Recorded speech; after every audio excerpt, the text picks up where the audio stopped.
வணக்கம் மக்களே. இந்த வீடியோல நம்ம என்ன செய்தி பார்க்க போறோம்னா, வரலட்சுமி திருமணம் ராதிகாவின் முன்னாள் கணவர்கள் இதனால் தான் வரலையாம். பிரபலம் ஓப்பனாக சொல்லிட்டாரே. யார் அந்த பிரபலம், என்ன தகவல்னு வாங்க இந்த வீடியோல பார்க்கலாம்.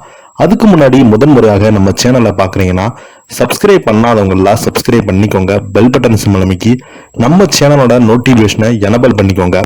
நாங்க போடுற வீடியோ உங்களுக்கு உடனுக்குடனே வந்து சேரும். வாங்க என்ன தகவல்னு பார்க்கலாம். நடிகை ராதிகா தமிழ் சினிமாவில் சீனியர் நடிகரில் வருவாங்க.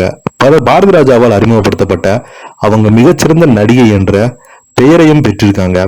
சரத்குமாரை அவர்கள் 3வது திருமணம் செய்து கொண்டதாக சொல்லப்படுகிறது. இப்படிப்பட்ட இவருக்கு இது குறித்து மருத்துவரும் திரை விமர்சகரும் டாக்டர் காந்தராஜ் பேசியிருக்கும் விஷயம் சமூக வலைதளங்களில் அதிகமாக பகிரப்பட்டு வருகிறது.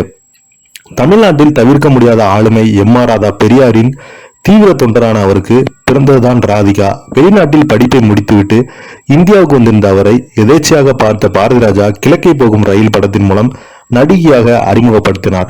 ஆனால் முதல் படத்திலே நடிப்பதற்கு ராதிகாவுக்கு விருப்பமே இல்லை. இருந்தாலும் விடாத பாரதி ராஜா எப்படியாவது ராதிகாவிடம் பேசி சம்மதிக்க வச்சுட்டாரு. ராதிகாவின் முதல் படமான கிழக்கே போகும் ரயில் மெகா ஹிட்டடித்தது. முக்கியமாக ராதிகாவின் நடிப்புக்கு ரசிகரிடையே அப்ளாஸ் கிடைத்தது. முதல் படம் சூப்பர் டீப் ஹிட்டடித்ததை தொடர்ந்து அவர்களுக்கு பட வாய்ப்புகள் கிடைக்க ஆரம்பித்தது. அதன்படி ரஜினிகாந்த், கமலஹாசன், விஜயகாந்த் என பல முன்னணி நடிகருடன் சேர்ந்து டாப் நடிகையாக வலம் வந்தாங்க. ஒவ்வொரு படத்திலும் தனது நடிப்பை வித்தியாசமாக காண்பிக்க ஆரம்பித்தாங்க. சினிமா பீக்ல இருக்கும்போது நடிகரும் இயக்குனருமான பிரதாப் போத்தனை திருமணம் செய்து கொண்டார். ஆனால் அவர்களது திருமணம் உறவு பாதியிலே முடிந்துவிட்டது.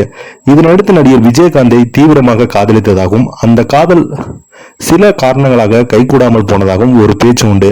அதற்கு பிறகு இன்னொரு திருமணம் செய்து கொண்டு அவரை பிரிந்ததாக சொல்லப்படுகிறது. இறுதியாக நடிகர் சரத்குமாரை காதலித்து திருமணம் செய்து கொண்டார். அவருக்கு ஒரு மகள் ஒரு மகனும் இருக்காங்க. ஒரு கட்டத்தில் ஹீரோனி வாய்ப்பை குறைய ஆரம்பித்தவும் குணநட்சத்திர வேடங்கள்ல ரகளை செய்தாங்க ராதிகா. ஜீன்ஸ், சூரியவம்சம் உள்ளிட்ட பல படங்கள்ல அட்டகாச நடிப்பை வெளிப்படுத்தியிருந்தார். விக்னேஷ் சிவன் இயக்கத்தில் நானும் ரவுடிதான் படத்துல மிகச்சிறந்த நடிப்பை வெளிக்காட்டியிருந்தாங்க. கடைசியாக மெர்ரி கிறிஸ்துமஸ் படத்துல நடிச்சிருக்காங்க. சினிமா தவிர்த்து சின்ன திரையில சித்தி, அண்ணாமலை, செல்லமே, வாணிராணி என ஏகப்பட்ட சீரியல்ல நடிச்சிருக்காங்க. வரலட்சுமியின் திருமணத்திற்கு சரத்குமாரின் முன்னாள் மனைவியும் ஷாயாவும் இந்த நாள் மனைவி ராதிகாவும் கலந்து கொண்டாங்க. ஆனால் ராதிகாவின் முன்னாள் கணவர் வரவே இல்லை. ராதிகா பொறுத்தவரை அவர் முன்னாள் கணவரான பிரதாப் போத்தன் இறந்து விட்டார். அதற்கு பிறகு வெள்ளையர் ஒருவரை திருமணம் செய்திருந்தார். அவரும் இப்போது உயிருடன் இல்லை. சொல்லப்போனால் ராதிகா யாரையுமே திருமணத்துக்கு அழைக்கவே இல்லை. அதனால் தான் அவர்கள் தரப்பில் இருந்து யாருமே வரவில்லை. விவகாரத்தை செய்துவிட்டு மருதமனம் செய்து கொள்வதில் சினிமாவில் சகஜம். ராதிகாவுக்கு 4வது கணவர் தான் சரத்குமார். சரத்குமாருக்கு 3வது மனைவி ராதிகா என்கிறாங்க. இதை பத்தி நீங்க என்ன எனக்கு கீழே உள்ள கமெண்ட் பாக்ஸ்ல மறக்காம பதிவிடுங்க. நன்றி, வணக்கம்.